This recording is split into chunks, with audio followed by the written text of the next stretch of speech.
Hai Sobat Gen Z dan Milenial, jangan lupa ajukan pertanyaan kamu seputar politik dan pemilu 2024 di platform Gen Z Memilih.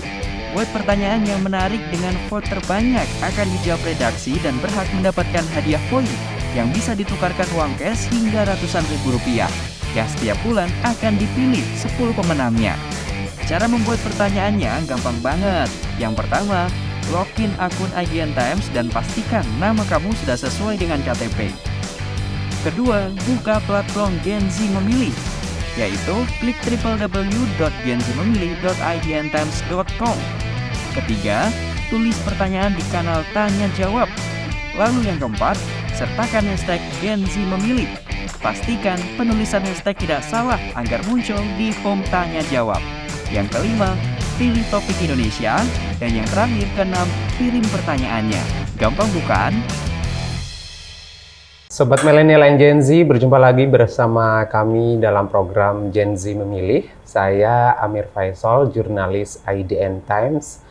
Senang sekali rasanya karena saya sekarang kehadiran tamu dari Jawa Timur, jauh-jauh terbang ke Jakarta dan menyempatkan hadir ke studio IDN Times, salah satu cagup di Pilkada Jawa Timur dari nomor urut 3 yang di-endorse oleh PDIP, Ibu Tri Risma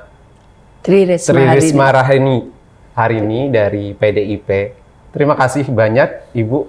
Saya sangat nervous sekali wawancara langsung Ibu, karena ini pertama kali saya wawancara langsung sama Ibu. Ibu apa kabar? Baik, dari alhamdulillah. Jawa Timur baik. ya Bu ya langsung. Iya.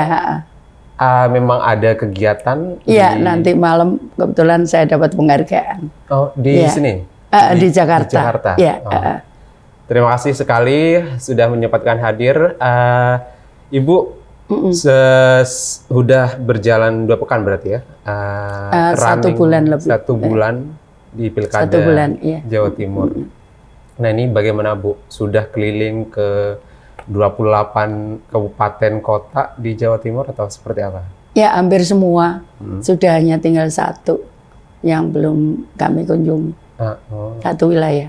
Itu 1 kabupaten. 1 kabupaten. Tapi di kabupaten yang lain ada yang sudah 3 kali, ada yang sudah 4 kali gitu. Dan saya memang lebih banyak di luar Surabaya. Iya. Jangkauannya di luar Surabaya lebih diintensifkan begitu? Iya, karena kalau Surabaya kan warga Surabaya sudah tahu siapa saya, sudah kenal siapa saya. Tapi di luar Surabaya kan saya perlu memperkenalkan diri, terutama memang saya mencari yang daerah-daerah yang tertinggal, dari yang di atas gunung, jadi kadang ya naik motor, kadang jalan kaki kayak gitu, untuk nyampe ke sana. Memang saya cari itu, tapi sebetulnya saya punya prinsip mereka yang harus saya tangani gitu. Yeah. Kalau saya nggak tahu gimana caranya saya bisa nangani kayak gitu. Ibu ini kan kalau saya ingin flashback ke pencalonan Ibu, Ibu ini saya bilang termasuk yang diberikan golden ticket oleh putusan MK kemarin ya, dan PDIP khususnya ya, karena PDIP diberikan akhirnya mendapatkan kesempatan untuk mengendorse cagup di Pilkada begitu. Nah ini akhirnya Ibu yang kemudian keluar namanya, dan ini seperti apa ceritanya sebetulnya, bisa mungkin Ibu the story behind-nya. Iya, sebetulnya saat itu kalau nggak salah hari Rabu malam saya mau jadwalkan mau ke Pulau Selayar, karena saya mendengar ada suku Bajo yang dia di negara tertentu itu mereka dibakar gitu. Nah, saya pengen ke Selayar untuk mengetahui bagaimana kondisi di sana. Tapi Rabu malam sekitar 8:30 Pak Aston nelpon saya, "Mbak, Ibu sudah putuskan Mbak Risma ke Jawa Timur." Terus saya ngomong, "Saya sama siapa?" Saya bilang, "Masa saya jalan sendiri ke sana?" Terus akhirnya dicarikan lah. Ini Ibu nggak setuju, ini. Terus kita sudah setuju, tiba-tiba si Bupati Trenggalek itu nyampaikan bahwa nggak boleh dengan orang tuanya. Saya ngomong, saya nggak mau kalau orang tuanya, ibunya nggak setuju, saya paksakan, saya nggak mau, saya bilang itu. Akhirnya tiba-tiba keluar nama Gus Zan itu, udah ini ibu sudah setuju gitu. Ya udah, saya nggak kenal Gus Zan itu siapa. Emang belum ada sempat ketemu sama sekali? Enggak, jadi ketemu di KPU itu. Itu pertama kali ketemu? Iya, kan? Enggak, kedua kali sebetulnya. Cuman waktu itu saya di Mekah haji, dia sebagai host media apa begitu, dia wawancara saya. Dia diminta untuk Kemenak untuk menjadi untuk apa namanya, report untuk haji. Nah, saya salah satu yang diwawancarai. Tapi kan saya waktu itu nggak concern karena saya pengen ibadah gitu kan. Nah, terus dia baru mengingatkan Gus Zan itu di KPU. Bu, kalau kita pernah ketemu, kapan saya bilang itu? Itu di Mekah katanya gitu. Di Mekah ya? Iya, seperti itu. Penggodokan Gus Hans ini di internal seperti apa? Nggak ada. Oh, nggak ada? Nggak ada. Jadi memang... Orang 8:30 itu, ketemunya Gus Zan itu kalau nggak salah jam 9. Iya, nggak ada. Pendaftaran ini apa? Iya, malam sebelum pendaftaran. 1 hari sebelum pendaftaran malamnya. Jadi, kan kita daftar Kamis malam kalau nggak salah. Rebu malam itu baru diputus. Jadi memang keputusan ibu dan keputusan untuk dipasangkan dengan Gus Han sangat cepat sekali begitu ya? Betul. Oh, oke. Akhirnya bagaimana sekarang udah berjalan 1 bulan? Akhirnya ketemu. Iya, tapi memang kita janjian karena kita kan mulainya terlambat. Itu maka kita janjian kita memang harus terpisah tempatnya supaya bisa jangkau lebih banyak lagi, karena yang kita lakukan, saya tidak ada kampanye akbar gede-gede, itu enggak. Kita ketemu dengan masyarakat dan memang itu yang saya cari.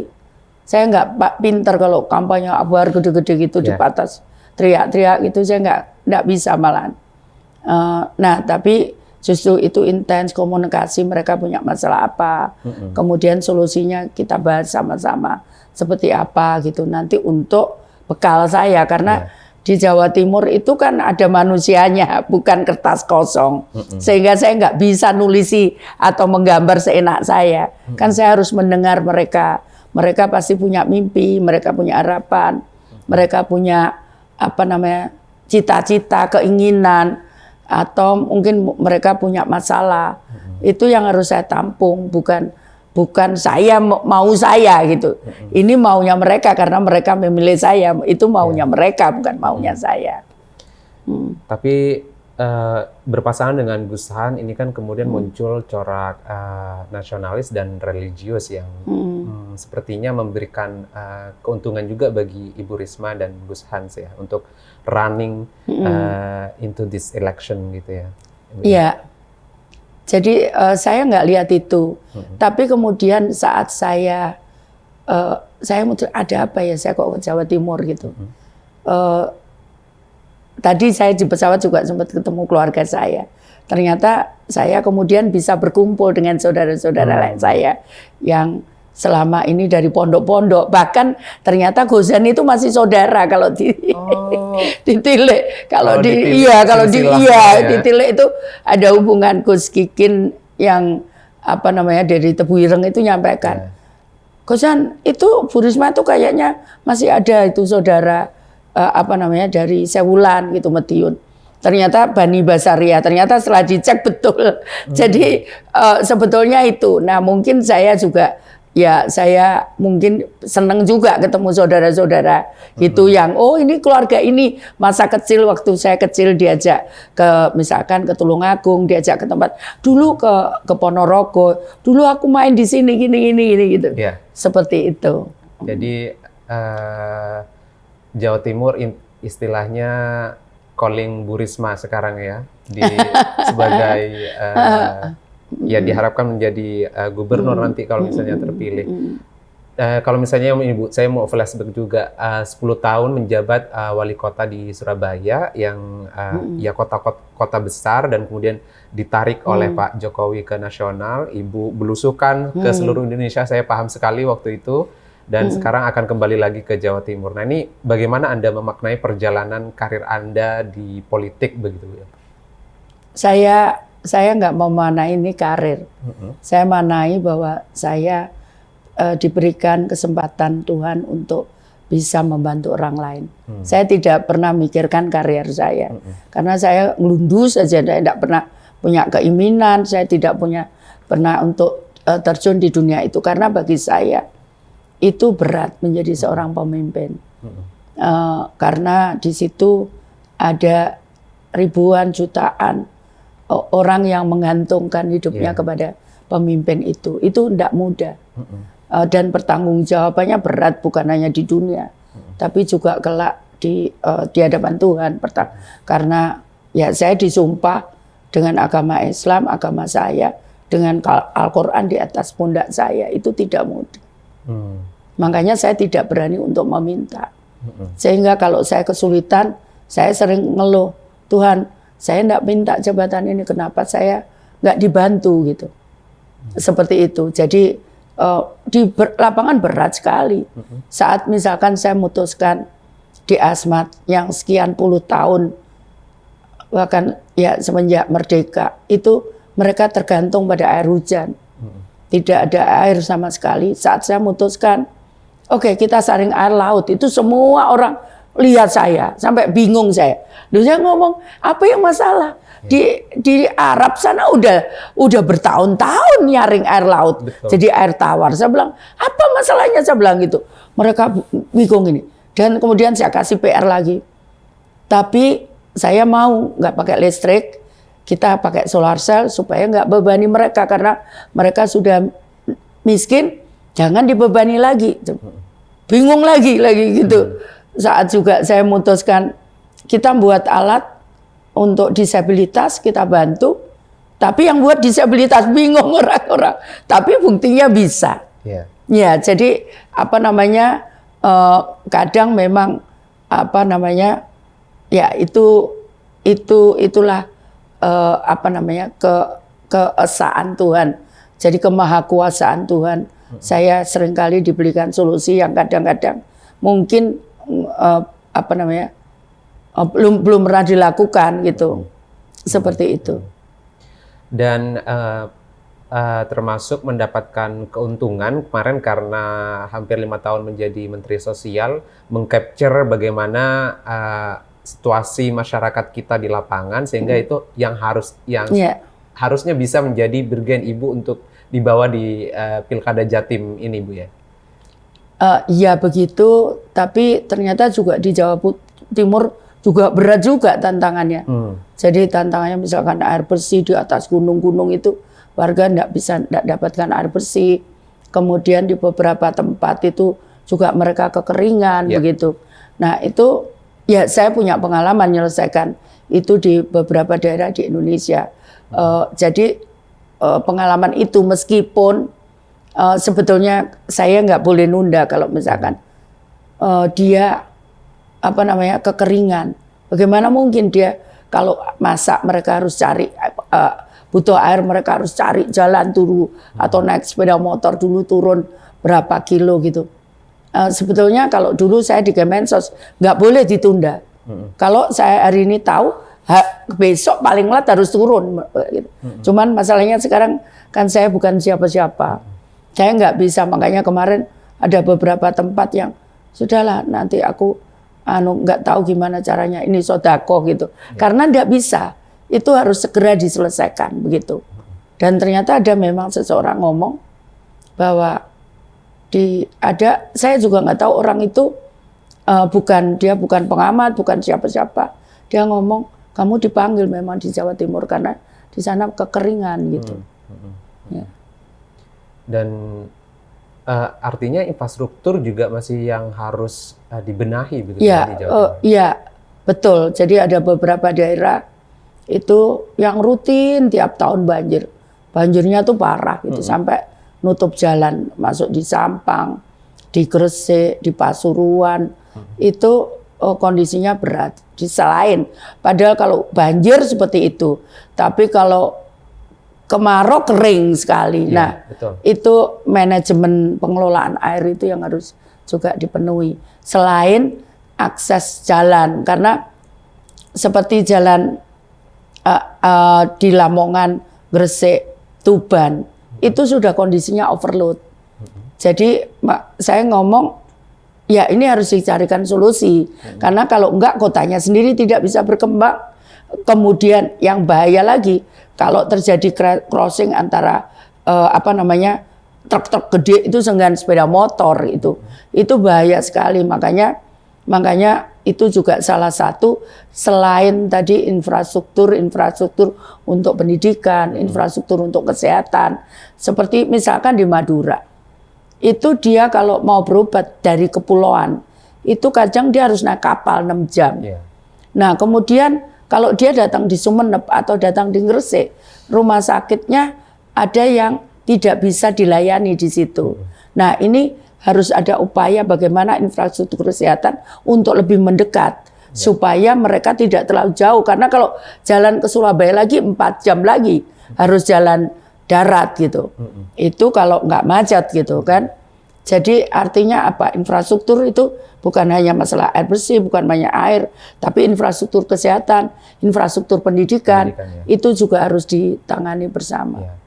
Baik yang fisik ataupun yang soft infrastructure harus menjadi concern bagi kepala daerah di Jawa Timur ke depan begitu ya. Termasuk itu nanti menjadi concern Bu Risma. Ya, tapi nggak bisa kalau infrastruktur saja, orang juga butuh makan. Betul. Jadi nggak bisa kalau menangani makhluknya Tuhan itu harus komprehensif. Nggak bisa karena dia butuh makan, dia butuh sekolah, dia butuh kerja, dia butuh rumah, dia butuh air. Nah, jadi nanganinya memang harus komprehensif, nggak bisa. Oh ini dulu gitu, nggak bisa, nggak bisa seperti itu. Tapi bahwa ada batasan anggaran ya, tapi bahwa itu bisa dikerjakan. Ya saya dulu waktu masuk Surabaya itu layanan PDAM nggak sampai 50%. Tapi saat saya akhir sudah 99, berapa persen. Jadi bisa, tapi saya harus nangani juga pendidikan. Bahkan saat itu anggaran pendidikan di Surabaya pernah nyampe 36%. Karena saya bongkar sekolah-sekolah yang jelek-jelek itu, saya bongkar, saya bangun per tingkat 3. Saya berikan fasilitas toilet selengkap bandara gitu, ada wastafel, ada urinoir. Kenapa? Ngelatih anak-anak supaya dari kecil dia terbiasa untuk seperti itu. Jadi nanti kelak dewasa dia nggak kesulitan untuk kalau mereka harus ke bandara atau mereka pergi ke mana, mereka sudah tahu cara menggunakannya kayak gini gitu. Itu salah satu didik. Tapi juga tapi ya ternyata ya bisa. Kita bangun jalan, kita bangun pompa air itu sendiri uang kita, uang Surabaya sendiri saat itu. Okay. Ibu saya kalau bicara tentang infrastruktur di Jawa Timur, konektivitas antara wilayah satu dengan wilayah yang lainnya itu masih sangat susah, khususnya Madura dan daerah-daerah di luar Surabaya yang berkembang. Honestly speaking, yang berkembang di Jawa Timur hanya Surabaya, Malang, ya Pasuruan karena pariwisata yang cukup bagus di sana gitu. Nah, ini pekerjaan rumah Anda nanti kalau misalnya terpilih sangat besar. Nah, ini ya itulah tadi di awal saya juga sampaikan Gozan setelah sebelum setelah pendaftaran itu kan kita belum ditetapkan jadi calon. Saya kan jalan muter-muter. Saya ngomong sama Gozan ini berat.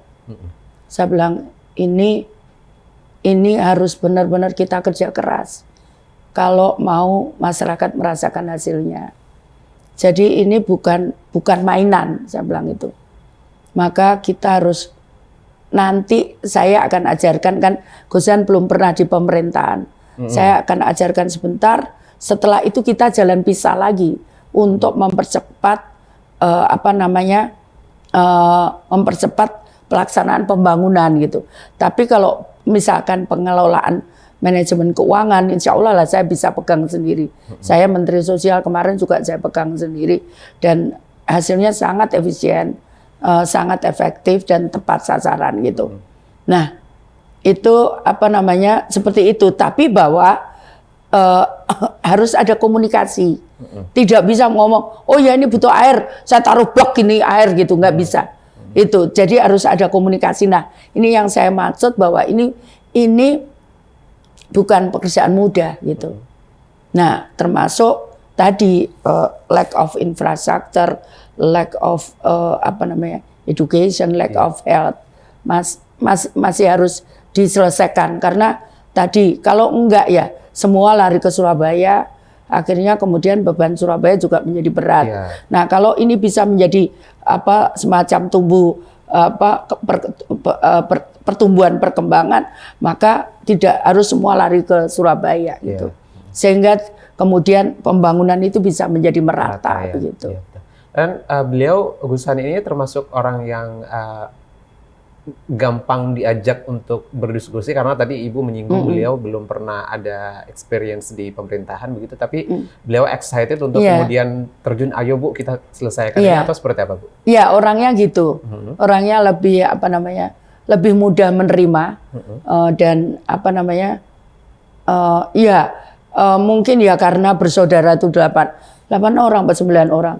8 orang itu Gus Hani anak paling kecil gitu, nomor 8, sehingga dia lebih berkomunikasi lebih mudah, dan orangnya juga sangat wise gitu, bisa terima masukan gitu, seperti itu, dan mudah sekali. Sampai ini tidak sama sekali, kita jalan udah 2 bulan ini nggak ada friksi sama sekali. Nggak ada friksi sama sekali. Pembagiannya seperti apa Bu sekarang?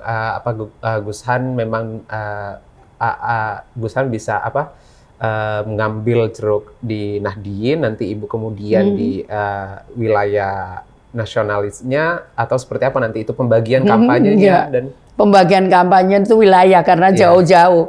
Jadi ya sekarang semua tahu bahwa saya itu memang keluarga dari Nahdien gitu kan. Semua udah tahu. Jadi saya masuk pokoknya sehari penuh itu di kabupaten itu. Kadang ya ketemu kiai, kadang ketemu kadang ketemu petani, kadang ketemu ini. Karena kalau enggak waktunya boros kan. Kita harus ngatur strategi dari waktu itu karena waktunya enggak panjang. Dan saya juga pengen dapat masukan maksimal gitu, dari masyarakat gitu. Ibu ini maju di Pilkada Jawa Timur ini bukan mudah karena akan menghadapi incumbent Ibu Hovifah dan satu lagi Mbak Lulu yang notabene didukung oleh PKB sebagai golden ticket ya, pemilik suara tertinggi di sana. Ya, which is ini akan memberikan keuntungan juga bagi Mbak Lulu begitu. Nah, ini seperti apa Ibu melihatnya begitu? Saya tidak melihat ini, bagi saya pribadi. Itu saya tidak melihat ini pertempuran atau apa enggak. Karena di Lauhul Mahfuz sana sudah ditentukan siapa gubernurnya Jawa Timur. Bagi saya akan jadi apapun saya, kalau saya bisa membantu masyarakat yang memang membutuhkan, kenapa enggak? Bahkan sampai sekarang saya masih kepikiran, kalau sholat itu saya kepikiran, gimana ya saudaraku yang di Papua sana, sampai sekarang. Bagaimana mereka, itu masih kepikiran. Sempat saat itu, ngapain aku gini? Itu banyak yang membutuhkan di Papua, di NTT gitu. Butuh pertolongan, ngapain aku gini? Terus Mas Don itu nyampaikan, teman saya nyampaikan, udah saya bilang Bu, nanti kalau itu pastilah ada jalan untuk membantu saudara-saudara kita di Papua, di NTT, dan di Aceh dan sebagainya. Saya masih kepikiran hingga saat ini. Meskipun saya harus itu, karena bagi saya itu bukan jabatannya, yang bagi saya adalah apakah saya bisa bermanfaat untuk orang lain. Jadi saya tidak pernah melihat saya menang atau enggak, karena saya nggak tahu akan posisi saya seperti apa ke depannya. Tapi kemarin pas masih menjabat di Kemensos, Jawa Timur termasuk yang paling intens dikunjungi atau seperti apa? Enggak. Justru enggak. Enggak, karena kan saya pikir juga baik-baik saja gitu kan. Nah, saya ya ada, cuman enggak sebanyak itu. Mereka juga masalah kekeringan, masalah air gitu. Udah banyak kita bantu waktu saya jadi Menteri Sosial. Terus kemudian ada di Pamekasan itu kita buat apa namanya? Kita buat untuk tambak garam yang untuk industri. Jadi kita olah garam rakyat jadi garam industri. Insya Allah sudah mulai panen. Ini nanti kita cek di laboratorium apa sesuai standar industri itu saat saya jadi di Kemensos. Kemudian juga ada usaha di pesantren-pesantren yang minta usaha untuk sepatu, untuk hidroponik, untuk ada seperti itu. Jadi apa namanya juga di daerah di Ponorogo, daerah orang disabel yang banyak mental health itu, kemudian di Mojokerto yang juga masalah mental health itu. Jadi apa namanya ada cuman enggak sesering dan itu di luar yang memang mereka butuh bantuan lebih banyak. Oke, Bu. Karena Ibu Hovifa ini kan juga beliau Muslimat NU yang notabene banyak juga Muslimat NU yang mungkin suaranya akan lari ke sana. Tapi selama hampir 2 bulan ini, bagaimana? Apakah Anda sudah bisa mencuri masyarakat dari Muslimat NU atau seperti apa? Dari setelah belusukan, kampanye bersama Gus Hans, itu seperti apa, Ibu? Saya melihat setiap masyarakat yang ada di depan saya tidak melihat dia sebagai apa. Oke. Saya tidak mau katakan itu karena bagi saya ya yang penting saya bisa membantu meringankan beban mereka. Siapapun mereka, saya nggak boleh pilih-pilih. Dan saya tidak milih untuk kampanye. Oh ini nyerang ke sana, nyerang. Enggak, saya diminta turun ke sini, saya datang. Diminta ke sini, saya datang. Gitu aja. Enggak pernah saya memilih-milih siapa. Karena pada dasarnya setiap warga masyarakat punya keinginan dan punya harapan ya. Seperti itu. Oke. Dan sebentar lagi akan debat perdana ya, Bu ya, Jumat ya besok. Ini seperti apa, Bu, persiapan sama Gus Hans? Semua materi sudah siap? Saya tuh enggak pernah gitu orang. Saya bicara di depan PBB aja, saya baru bikin pagi.